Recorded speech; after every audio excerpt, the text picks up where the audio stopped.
श्री गणेशाय नमः. श्री सरस्वत्यै नमः.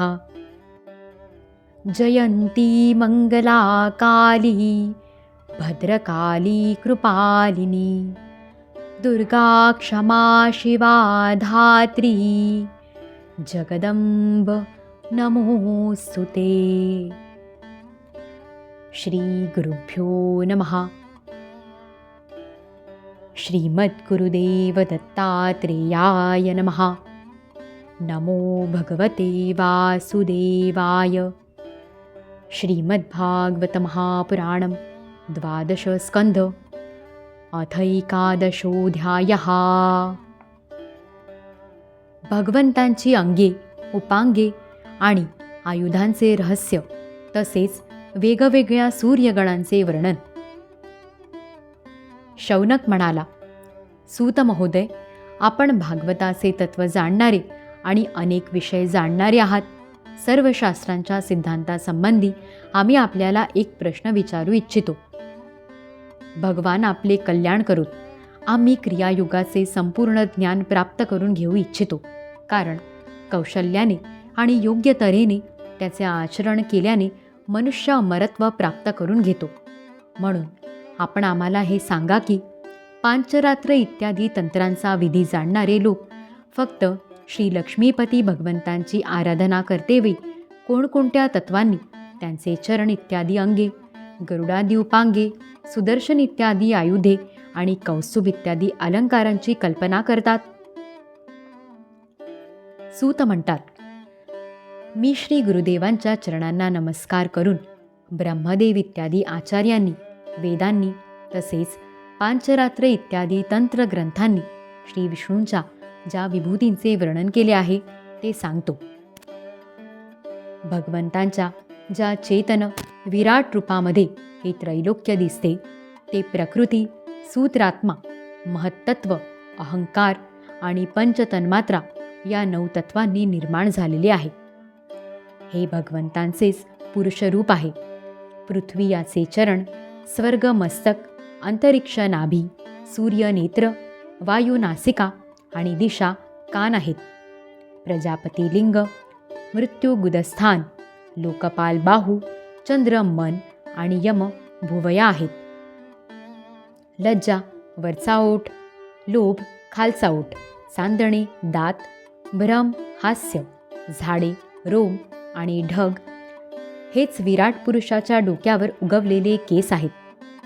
ज्याप्रमाणे हा व्यष्टी पुरुष 7 विधी एवढा आहे, त्याप्रमाणे तो समष्टी पुरुष सुद्धा या लोकांसह त्याच्या 7 विधी एवढाच आहे.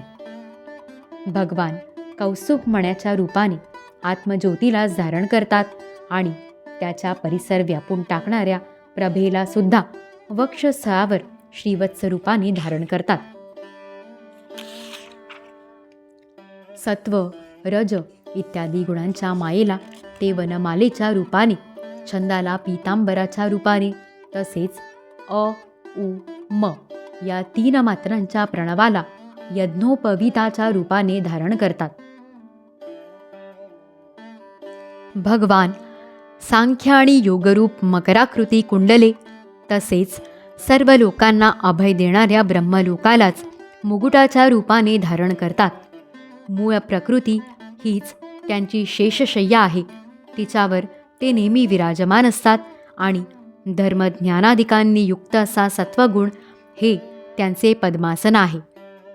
त्यांनी मन, इंद्रिये आणि शरीर संबंधी शक्तींनी युक्त अशी प्राणतत्वरूप कौमोदकी गदा, जलतत्वरूप पांचजन्य शंख आणि तेजसतत्वरूप सुदर्शन चक्र धारण केले आहे. आकाशासारखे निर्मळ आकाशस्वरूप खड्ग, तमोमय अज्ञानरूपी ढाल, काळरूप शांगधनुष्य आणि कर्म हाच बाणांचा भाता धारण केला आहे.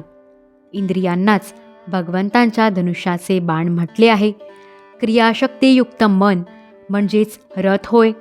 तन्मात्रा या रथाचे बाहेरचे भाग आहेत आणि अभय इत्यादी मुद्रांद्वारा त्यांचे वरदान, अभय इत्यादी रूपाने त्यांची क्रियाशीलता प्रगट होते. सूर्यमंडळ किंवा अग्निमंडळ हेच भगवंतांच्या पूजेचे स्थान होय. अंतःकरणाची शुद्धी म्हणजेच मंत्रदीक्षा आहे आणि आपली सर्व पापे नाहीशी करणे हीच भगवंतांची पूजा आहे.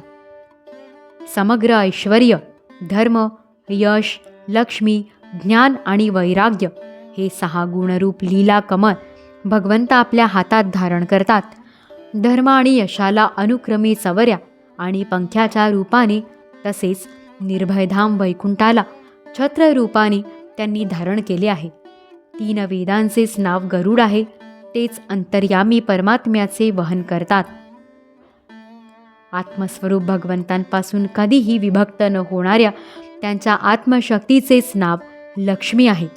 भगवंतांच्या पार्षदांचे नायक विश्वक्सेन, पांचरात्र इत्यादी आगमरूप आहेत. भगवंतांचे स्वाभाविक गुण असणाऱ्या अणिमा, महिमा इत्यादी अष्टमहासिद्धींनाच नंद, सुनंद इत्यादी 8 द्वारपाल म्हणतात. शौनका स्वतः भगवानच वासुदेव, संकर्षण, प्रद्युम्न आणि अनिरुद्ध या 4 मूर्तींच्या रूपात आहेत. त्यांनाच चतुर्व्यूह म्हटले आहे. तेच जागृती अवस्थेचे अभिमानी विश्व होऊन बाह्य विषयांना ग्रहण करतात.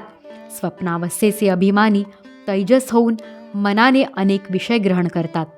तेच सुषुप्ती अवस्थेचे अभिमानी असे प्राज्ञ होऊन विषय आणि मनाच्या संस्कारांनी युक्त अशा अज्ञानाने झाकले जातात आणि तेच सर्वांच्या साक्षी अशा तुरीय अवस्थेत राहून सर्व ज्ञानांचे अधिष्ठान या स्वरूपात राहतात. अशा प्रकारे अंगे, उपांगे, आयुधे आणि अलंकारांनी युक्त तसेच वासुदेव, संकर्षण, प्रद्युम्न व अनिरुद्ध या 4 मूर्तींच्या रूपांमध्ये प्रगट होऊन सर्व शक्तिमान भगवान श्रीहरीच अनुक्रमे विश्व, तैजस, प्राज्ञ आणि तुरीय रूपाने प्रकाशित होतात. तेच सर्वस्वरूप भगवान वेदांचे मूळ कारण आहेत. ते स्वयंप्रकाश आणि आपल्या महिम्याने परिपूर्ण असे आहेत. ते आपल्या मायेने ब्रह्मदेव इत्यादी नावांनी आणि रूपांनी या विश्वाची सृष्टी, स्थिती आणि संहार करतात. परंतु त्यामुळे त्यांचे ज्ञान कधी झाकले जात नाही. शास्त्रांमध्ये ते वेगवेगळे असल्याचे वर्णन केले आहे हे खरे, परंतु ते आपल्या भक्तांना आत्मस्वरूपानेच प्राप्त होतात. हे सच्चिदानंद स्वरूप श्रीकृष्णा, आपण अर्जुनाचे मित्र आहात. हे यदुवंश शिरोमणी, आपण अवतार घेऊन पृथ्वीचा द्रोह करणाऱ्या राजे लोकांचे भस्म करून टाकलेत. आपले सामर्थ्य कधीही नाहीसे होत नाही. गोपगोपींचा समूह आणि नारद इत्यादी भक्त नेहमी आपल्या पवित्र यशाचे गायन करीत असतात. हे गोविंदा, आपले नाम, गुण आणि लीला इत्यादींचे श्रवण करण्यानेच जीवाचे कल्याण होते. आम्ही सर्वजण आपले सेवक आहोत. आपण आमचे रक्षण करावे. जो मनुष्य या वर्णनाचा भगवंतांचे ठिकाणी चित्त एकरूप करून पवित्र होऊन प्रातःकाळी पाठ करील, त्याला सर्वांच्या हृदयात राहणाऱ्या ब्रह्मस्वरूप परमात्म्याचे ज्ञान होईल.